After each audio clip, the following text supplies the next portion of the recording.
Hello students, मैं सर्वेश कुमार वैस।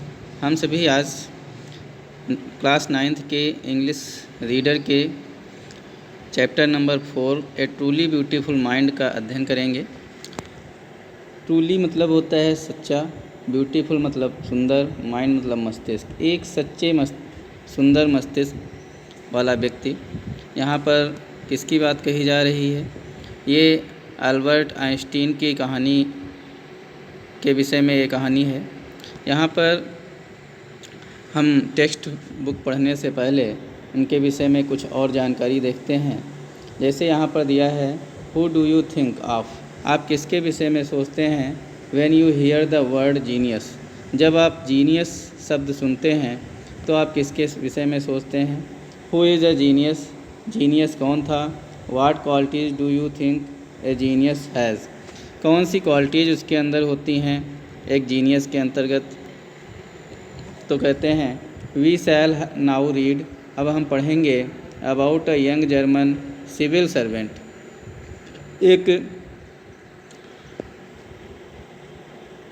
We shall now read, अब हम पढ़ेंगे अबाउट अ यंग जर्मन, एक नवयुवक जर्मन व्यक्ति के विषय में। सिविल सर्वेंट, जो कि एक सामाजिक सर्वेंट के रूप में था।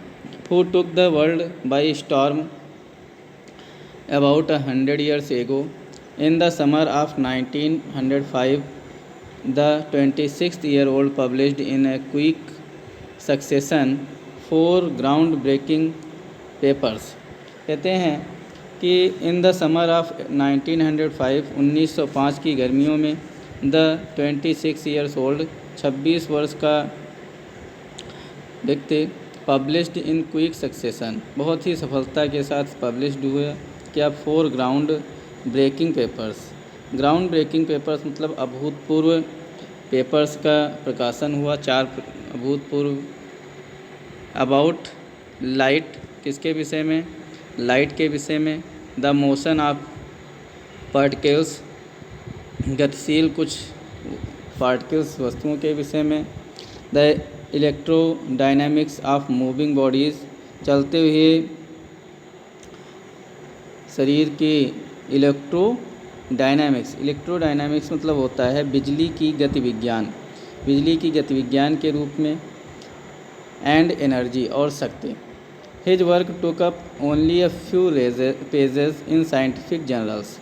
हिज वर्क, उनका जो ये कृतियाँ थीं, रचना थीं, took up only a few pages, केवल कुछ ही स्तर में, कुछ ही पेजेज में, भागों में, इन साइंटिफिक जर्नल्स, जो साइंटिफिक अर्थात वैज्ञानिक पत्रिका डायरी के रूप में थी। But changed forever our understanding of space, किंतु वो हमारे अंडरस्टैंडिंग, हमारी समझ को ऑफ स्पेस, अंतरिक्ष के रूप में बदल देती है। Time and the entire cosmos, time समय, और इंटायर मतलब विस्तृत, कॉस्मस मतलब ये जो जगत है, ब्रह्मांड है, इसके विषय में। And transform the name Einstein into a synonym for genius, और यही बात है कि एंड ट्रांसफ़र हो जाता है द नेम आइंस्टीन का नाम, into a synonym for genius, एक सिनोनिम के रूप में जो कि जीनियस के लिए है। 50 years आफ्टर हिज डेथ, 50 वर्ष की अवस्था के बाद हिज डेथ, उनकी डेथ हो जाती है। Albert Einstein's genius still reigns, लेकिन अब भी वो जो है यहाँ पर सभी के दिमागों पर शासन कर रहे हैं। तो यहाँ पर हम सुनते हैं ये जो कहानी है अल्बर्ट आइंस्टीन जीनियस की। तो यहाँ पर हम देखते हैं टेक्स्ट में क्या कहते हैं। Albert Einstein was born on 14th March 1879 in the German city of Uloom. कहते हैं अल्बर्ट आइंस्टीन जो हैं, उनका जन्म 14 मार्च 1879 में हुआ था। कहाँ पर हुआ था? In the German city of Uloom के जर्मन सिटी में हुआ था। Without any indication that he was destined for greatness. कहते हैं कि बिना कोई इंडिकेशन, बिना किसी संकेत के, that he was destined for greatness, जैसे कि उन्हें पहले ही महानता के लिए बिल्कुल निर्धारित कर दिया गया हो, महान व्यक्ति के रूप में निर्धारित किया गया हो, तय किया गया हो। On the contrary his mother thought Albert was a fake. उनकी माता जो थी वो थॉट सोचती थी कि एल्बर्ट जो है कैसा है, एक असामान्य व्यक्ति है, साथ अजीब व्यक्ति है।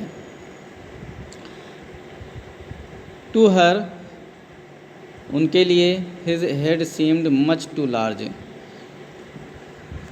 अल्बर्ट आइंस्टीन का जो सिर था वो उन्होंने देखा तो ऐसा प्रतीत हुआ कि वो अत्यधिक बड़ा है, सर उनका अत्यधिक बड़ा था।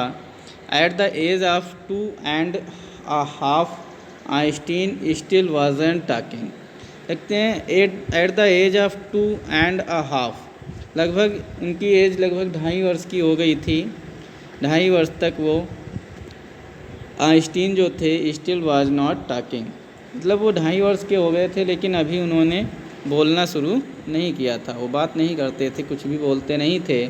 When he finally did learn to speak, और जब अंत में उन्होंने बोलना सीख लिया तो ही अटर्ड एवरीथिंग ट्विस, तो वो हर एक चीज़ को, अटर्ड मतलब बोलते थे, एवरीथिंग हर एक बात को कितनी बार, ट्विस्ट मतलब होता है दोहरा, दोहरा मतलब 2 बार, हर एक बात को दोबारा जरूर कहते थे, 2 बार बोलते थे।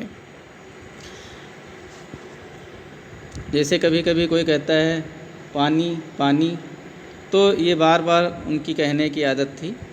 तो आइंस्टीन जो थे डिड नॉट नो, वो नहीं जानते थे what to do with other childrens, कि हमें क्या करना चाहिए, हम क्या करें दूसरे बच्चों के साथ। एंड हिज प्लेमेट्स, और अपने खेल के साथियों के साथ। कॉल्ड हिम ब्रदर बोरिंग, और होता क्या था, और उनके साथ जो खेलने वाले बच्चे होते थे, साथी होते थे, वो उन्हें ब्रदर बोरिंग इस नाम से कहकर पुकारते थे। So the youngster played by himself, इसलिए वो जो सबसे छोटा एल्बर्ट आइंस्टीन था वो प्लेड खेलता था बाय हिमसेल्फ, स्वयं के द्वारा, स्वयं अपने आप में वो खेलता रहता था। मच ऑफ द टाइम, अधिक समय तक वो केवल अकेले खेलता रहता था।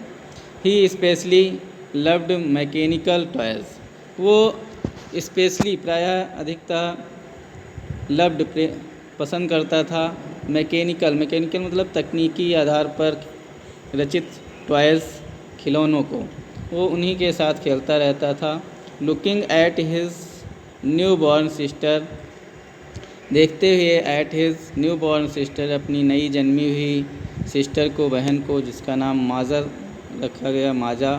ही इज़ सेड, उसे कहा जाता है टू हैव सेड, कहने के लिए, फाइन बहुत अच्छे। But where are her wheels, किंतु इसके पहिए कहाँ हैं, चक्र कहाँ हैं।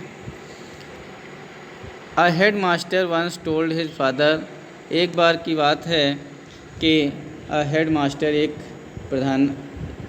एक हेड टीचर जो थे, प्रधानाचार्य जो थे, वंस एक बार, टोल्ड हिज फादर, उनके पिता को उन्होंने बताया, क्या बताया, दैट कि what Einstein choose as a profession wouldn't matter, कहते हैं ये कोई भी मामला नहीं है, मैटर मतलब मामला, कि आइंस्टीन जो है उसने कौन सा प्रोफेशन चुना, चूज मतलब चुना, एज ए प्रोफेशन, एक प्रोफेशन, एक मतलब कहते हैं जैसे कोई व्यक्ति जब पढ़ाई करता है उस समय पूछा जाता है उससे, तुम्हें आगे बनकर बड़े होकर के क्या बनोगे, मतलब कौन सा बिजनेस करोगे, कौन सी नौकरी करोगे, तो वही बात आती है कि आइंस्टीन कौन सा प्रोफेशन चुनेंगे। इस पर ये कोई विचित्र मतलब इसका कोई मामला नहीं, इसकी कोई बात नहीं है। बिकॉज क्यों ऐसा कहा, बिकॉज हिल मतलब he will never make a success at anything, क्योंकि वो किसी भी प्रोफेशन में किसी भी बात पर सफल नहीं होगा, ये एक हेडमास्टर ने कहा। तो Einstein began learning to play the violin at the age of 6, कहते हैं आइंस्टीन जो थे उन्होंने शुरू कर दिया था लर्निंग मतलब सीखना, क्या सीखना, to play the violin. Violin जो होता है एक इंस्ट्रूमेंट होता है, ठीक है, उसको बजाना उसने सीखना शुरू कर दिया था एट द एज ऑफ 6 वर्ष की अवस्था में। क्यों ऐसा करना उसने शुरू किया था? Because his mother wanted him to, क्योंकि उसकी माँ चाहती थी कि वो ऐसा कार्य करे, वो वायलिन बजाए, इसलिए उसने 6 वर्ष की अवस्था में उसने ये सीखना शुरू कर दिया था। He later became a gifted amateur violinist, maintaining this skill throughout his life। कहते हैं वो later बाद में became a gifted amateur violinist, वो ऐसा बन गया था जैसे उसे गिफ्ट में मिला हो। एमेच्योर एक असाधारण अद्भुत, वायलिनिस्ट मतलब वायलिन बजाने वाला व्यक्ति, उसे गिफ्ट स्वरूप में मिला हो, इतनी अच्छी वायलिन वो बजाने लगा, सीख गया। मेंटेनिंग, और इसे किया क्या? दिस स्किल, इस कुशलता को, स्किल मतलब गुण को, क्वालिटी को बनाए रखा उसने थ्रू आउट हिज लाइफ, अपने संपूर्ण जीवन में। जब तक वे जीवित रहे अल्बर्ट आइंस्टीन, तो उन्होंने इस क्वालिटी को बनाए रखा, इसको कभी नहीं जाने दिया। But Albert Einstein was not a bad people, किंतु कहते हैं Albert Einstein was not a bad people, वो कोई ख़राब शिष्य नहीं था। He went to high school in Munich, he went to high school में गया इन म्यूनिच में, where Einstein's family had moved when he was 15 months old. जब वो 15 महीने का था, जहाँ उसके आइंस्टीन की जो फैमिली थी, परिवार था, हैड मूव्ड, वो जा चुका था, when he was 15 months old, जब वो 15 मंथ्स के थे। And scored good marks in almost every subject, कहते हैं, और स्कोर्ड गुड मार्क्स, उन्होंने अच्छे अंक प्राप्त किए थे, इन ऑलमोस्ट लगभग एवरी सब्जेक्ट, हर एक सब्जेक्ट में। Einstein hated the schools regimentation, Einstein जो है वो घृणा करता था स्कूल्स रेजिमेंटेशन मतलब होता है अनुशासन से घृणा करता था, या नियंत्रण कह सकते हैं, जो वहाँ का दबाव था, नियंत्रण था, उससे वो घृणा करता था। And often clashed with his teachers, और प्रायः वो अपने टीचरों से झगड़ा किया करता था। क्लैश मतलब झगड़ा करना। तो एट द एज ऑफ 15 वर्ष की अवस्था में Einstein felt so stifled where that he left the school for good. Stifled मतलब बहुत ही वो परेशान हो चुका था, जैसे वो अब वहाँ पर रहना जो है उसके लिए बहुत ही सफोकेटेड हो गया था, मतलब तनाव युक्त हो गया था। अब वहाँ पर वो सांस भी नहीं ले पा रहा था, ऐसा उसे प्रतीत हो रहा था। तो आइंस्टीन फेल्ट सो स्टिफल्ड, बहुत ही उसे ऊब जैसी लग रही थी वहाँ पर।